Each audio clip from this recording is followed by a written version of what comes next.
Donc il est revenu à la présidence de l'UMP. En fait, on s'y attendait.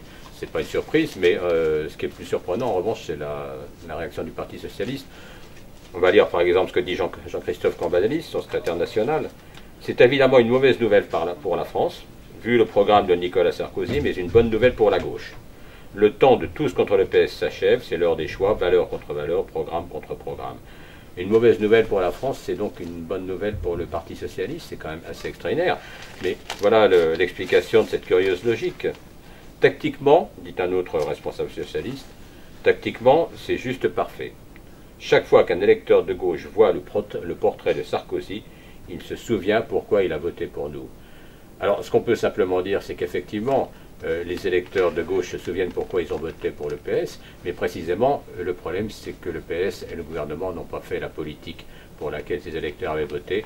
C'est une des raisons majeures qui explique le retour de Nicolas Sarkozy. Certes, peut-être pas aussi triomphal qu'il l'aurait voulu, mais enfin, c'est tout de même une très mauvaise nouvelle pour la France.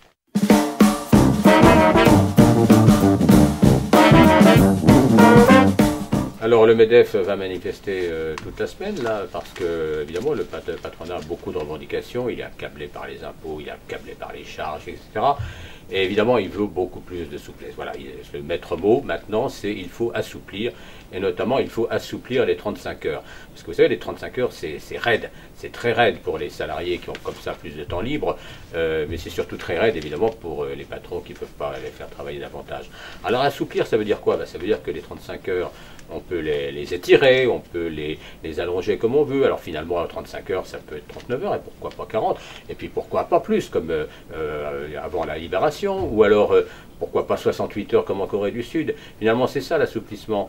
Et ça nous fait penser quand même à cette petite phrase de Marx, où à force de vouloir assouplir le cuir, assouplir les travailleurs, donc Marx disait le travailleur libre qui se rend sur le marché libre pour y vendre sa peau doit s'attendre à être tanné.